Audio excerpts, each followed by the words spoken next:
पड़ोसी मुल्क भारत के अंदर झूठ दर झूठ का सिलसिला भी जारी है और वजाहतों और दबाव का सिलसिला भी जारी है। खाना जंगी में पहल पाकिस्तान की जानिब से अमृतसर पर हमला, गोल्डन टेंपल पर हमला, जोहरी तंसीबात से ताबकारी का इखराज, F-16 और पाकिस्तान एयरबेस गिराए जाने का दावा, बलोचिस्तान लिबरेशन आर्मी का कब्जा, भारत तसलसल से मशशुदा हकायक को अपना हथियार बनाकर खाना जंग में बरतरी का ख्वाहां है and it is continuing to do so. आज भारतीय वजीर खारजा जयशंकर ने दावा किया है कि भारत और पाकिस्तान के दरमियान हालिया अस्करी कशीदगी का खात्मा बराह रास्त दो तरफा बातचीत का नतीजा है कि जिसमें बैन अवी सतह पर और बिलखसूस अमरीका की तरफ से कोई सालिसी हुई ही नहीं।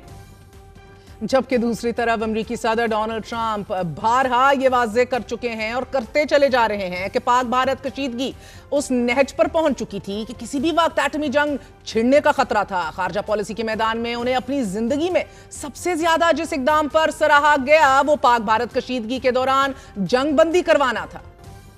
आज डोनाल्ड ट्रंप ने 8वीं बार पाकिस्तान भारत तनाज़ा हल कराने का जिक्र किया है, 8वीं बार, और ये 8वीं बार उतना ही भारी पड़ा है भारत के ऊपर। भारतीय वजीर खारजा जयशंकर जर्मनी और नेदरलैंड जैसे यूरोपियन ममालिक के दौरे पर हैं कि जहां भारत और पाकिस्तान के दरमियान हालिया कशीदगी पर नई रैली का मौक़िफ़ पेश करने की कोशिश कर रहे हैं। एक बार फिर इधर उन्होंने ये बयान दिया नहीं कि दूसरी तरफ डोनाल्ड ट्रंप ने फिर 8वीं बार वजाहत कर दी कि सालिसी में उनका ही किरदार था and that he sees as a chip on his shoulder। इस हवाले से नाराज है भारत, मगर ये बार बार सदर ट्रंप कहे जा रहे हैं। जयशंकर ने अपने इंटरव्यू में Kashmir being a part of India and nobody negotiates over their own territory का बयान भी दिया है, यानी कि मकबूजा कश्मीर पे वो बात करने को तैयार ही नहीं। मुलाहिजा कीजिए।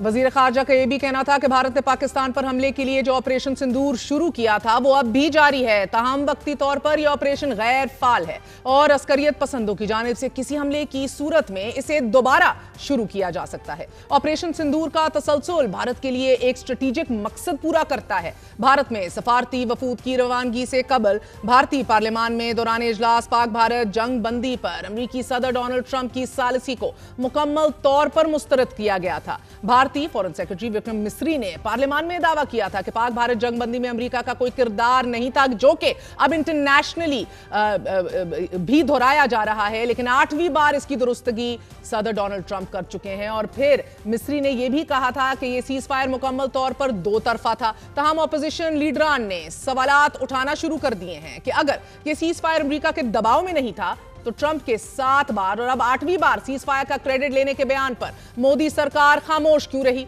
ऑपोजिशन ने यह भी पूछा है कि जब अमेरिकी सदर बार बार कश्मीर को बैन अवी मसला बनाने का बयान दे रहे थे तो क्या मोदी सरकार पसे पर्दा मुलव्विस थी। ऑपोजिशन अरकान सवाल उठा रही है, क्या मोदी सरकार ने अमरीकी मुदाखलत पर जानबूझकर आंखें बंद रखी, और अगर मोदी को सालिसी पसंद नहीं थी तो उन्होंने अमरीकी सदर को चैलेंज क्यों नहीं किया, जो बार बार कश्मीर और जंगबंदी का क्रेडिट ले रहे हैं। अरकान पार्लियामेंट ने मोदी हुकूमत के फॉरवर्ड पॉलिसी या फिर खामोश पसपाई के बयानिए पर सवालात की बौछार कर दी है। दौरान इजलास ऑपोजिशन लीडरान ने इल्जाम लगाया है कि मोदी सरकार सिर्फ मीडिया में जंग जीत रही है, असल तफसीलात डिटेल्स छुपाई जा रही हैं। विक्रम मिस्री ने एतराफ किया कि पाकिस्तान की तरफ से जोहरी धमकी का कोई सबूत नहीं मिला। आज ही साबिक भारतीय वजीर खारजा यशवंत सिन्हा के ऑपरेशन सिंदूर की नाकामी पर होशरुबा इंकशाफात मंजर आम पर आए हैं। यशवंत सिन्हा के मुताबिक मोदी हुकूमत मीडिया के जरिए ऑपरेशन सिंदूर की नाकामी छुपाने के लिए गुमराह कौन प्रोपेगेंडा कर रही है। साबिक भारतीय वजीर खारजा यशवंत सिन्हा ने सवालात उठाते हुए कहा है कि मोदी हुकूमत तैयारों की तबाही की असल तादाद छुपाकर कौम को गुमराह कर रही है। मोदी हुकूमत ऑपरेशन सिंदूर को बिहार इलेक्शन के साथ जीतने से भी नत्थी कर रही है, पॉलिटिकल गेन्स जो है वो हासिल करने की कोशिश कर रही है और साथ ही सियासी फायदे के लिए इस्तेमाल कर रही है। और यशवंत सिन्हा के मुताबिक मोदी, अमित शाह, जयशंकर और अजित डोवल जो है वो सफारतकारी और इंटेलिजेंस की भरपूर नाकामी पर इस्तीफा देना उनको चाहिए। अब ये प्रेशर बढ़ता जा रहा है। यशवंत सिन्हा का ये भी कहना है कि ऑपरेशन सिंदूर की नाकामी पर सवाल करने वाला आज भारत में गद्दार कहलाने लग गया है। अवाम को हकायक बताने की बजाय मोदी सरकार मुकम्मल खामोश है। मोदी ने ऑल पार्टी इजलास को नजरअंदाज करके बिहार में सियासी बयानात देने को तरजीह दी है और अब से कुछ देर कबल بھارتی وزارت خارجہ کے ترجمان نے یہ دعویٰ کیا ہے کہ آپریشن سندور کے تحت کارروائی کرنے کے بعد ہی پاکستان کو اس بارے میں آگاہ کیا گیا تھا۔ ان کا یہ کہنا ہے کہ جب ہم نے ان پر حملہ کیا تو اس کے بعد ہم نے پاکستان کو ڈی جی ایم اوز کے ذریعے بتایا کہ ہم نے آپریشن سندور کے تحت جواب دینے کے اپنے حق کا استعمال کر لیا ہے۔ ناظرین، جبکہ اس سے پہلے یہ بیان جے شنکر دے چکے ہیں کہ ہم نے پہلے ہی پاکستان کو بتا دیا تھا کہ ہم ٹیررسٹ بیس کیمپس پہ اٹیک کریں گے، آپ کے ملٹری ٹارگٹس کو نہیں اٹیک کیا جائے گا، لیکن ہم اٹیک کریں گے جدھر ہم کیمپس کو دیکھ چکے ہیں اور ہائی لائٹ کر چکے ہیں، جس کی وجہ سے انپریسیڈنٹڈ پریشر اور دباؤ آیا بھارت کے اندر کہ آپ پہلے ہی الرٹ کر چکے تھے، مگر اب ادھر سے بھی یو ٹرن لیا جا رہا ہے۔ بھارتی وزیر خارجہ بھی ایسا دعویٰ پہلے کر چکے ہیں کہ جس کے جواب میں D G I S P R lieutenant general Ahmed Sharif Chaudhry سے جب سوال کیا گیا تھا تو ان کا بھی کہنا تھا کہ یہ انڈین میڈیا کی طرف سے چلایا جانے والا ایک مذائقہ خیز بیان ہے، ایسا کچھ ہوا ہی نہیں۔ ناظرین، دوسری جانب پاک بھارت جنگ کے بعد پہلی اہم ترین کور کمانڈرز کانفرنس ہوئی ہے۔ کور کمانڈرز کانفرنس میں بھارتی حمایت یافتہ دہشت گرد پراکسیز کے خاتمے کے لیے تمام وسائل بروئے کار لانے کا فیصلہ کیا گیا ہے۔ پاکستان میں کور کمانڈرز کانفرنس میں یہ کہا گیا ہے کہ خزدار میں دہشت گرد حملہ بھارتی پشت پناہی سے چلنے والی پراکسیز کے ذریعے کیا گیا اور فورم نے پاکستان کی خود مختاری، علاقائی سالمیت کی بقا کے لیے کسی بھی بیرونی جارحیت کا مکمل آپریشنل تیاری سے مقابلہ کرنے کے عزم کا اظہار کیا ہے اور یہ اعادہ کیا ہے کہ طاقت کے استعمال اور دھمکی آمیز رویے کے ذریعے پاکستان پر دباؤ ڈالنے کی کسی بھی کوشش کو کامیاب نہیں ہونے دیا جائے گا۔ الجزیرہ کو انٹرویو دیتے ہوئے director general I S P R lieutenant general Ahmed Sharif Chaudhry کا یہ کہنا تھا کہ پاکستان کی مسلح افواج نے بھارتی فوج کو ایسا سبق سکھایا ہے کہ جو وہ کبھی نہیں بھولیں گے۔ بھارتی حملے کا مقابلہ کرنے کے لیے جو عسکری حکمت عملی اپنائی گئی ہے وہ کئی دہائیوں تک زیر مطالعہ رہے گی۔ سندھ طاس معاہدے کی معطلی سے متعلق سوال پر لیفٹیننٹ جنرل احمد شریف چودھری کا یہ کہنا تھا کہ صرف ایک پاگل ہی یہ سوچ سکتا ہے وہ 24 کروڑ انسانوں کا پانی روک سکتا ہے۔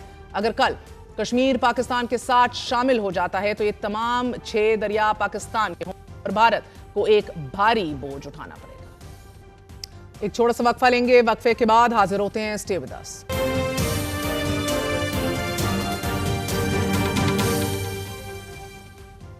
بھارت سے جنگ میں شاندار فتح اور دو طرفہ سیز فائر کے بعد حکومت کے اعتماد میں بلا کا اضافہ ہوا ہے، لیکن اندرونی سیاسی محاذ پر سیز فائر کی بجائے ایک بار پھر گرما گرمی کی شروعات ہے۔ تحریک انصاف ایک بار پھر احتجاجی تحریک کے لیے متحرک ہو گئی ہے اور جس اینٹی اسٹیبلشمنٹ بیانیے کو جنگ میں بے مثال کامیابی سے مات دے دی گئی ہے، اس کو دوبارہ ریوائیو کرنے کی کوشش کی جا رہی ہے۔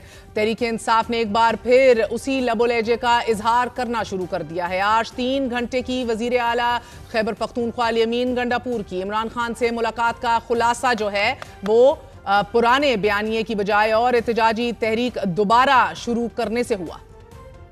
اب سسٹم کو سمجھ آ جانی چاہیے کہ ڈنڈے کے زور پر آپ ریاست کو نہیں چلا سکتے۔ آپ ناکام ہو چکے ہیں، آپ حقیقت کو تسلیم کریں اور تسلیم کرتے ہوئے پاکستان کے لیے عمران خان صاحب نے ہمیشہ کہا ہے کہ مذاکرات ہے، اگر مذاکرات انہوں نے کرنے ہیں تو عمران خان صاحب اویلیبل ہیں، ان سے بھی کر سکتے ہیں۔ یہ تحریک جاری ہے، بھرپور طریقے سے جاری ہے اور ہر بندہ اس میں جو ہے وہ اپنے لیول کے اوپر پوری کوشش کر رہا ہے، کیونکہ یہ جو پچھلے 76 سال سے قبضہ ہے ایک مافیا کا، یہ قبضہ چھڑانے کی ایک تحریک ہے اور یہ اتنی آسان بات نہیں ہے، آپ جانتے ہیں اس کو۔ لیکن آج الحمدللہ ہمیں فخر ہے اس بات پہ کہ ہمارا لیڈر عمران خان اور ہم مل کے اس کے خلاف ایک آواز اٹھا رہے ہیں۔ ناظرین، سخت لب و لہجے میں مگر وزیر اعلیٰ نے بھی یہ تصدیق کی ہے کہ عمران خان مذاکرات کے لیے تیار ہیں، کوٹ ان کوٹ اویلیبل ہیں، یعنی کہ دستیاب ہیں، لیکن اس کے ساتھ حکومت کو خبردار بھی کیا ہے کہ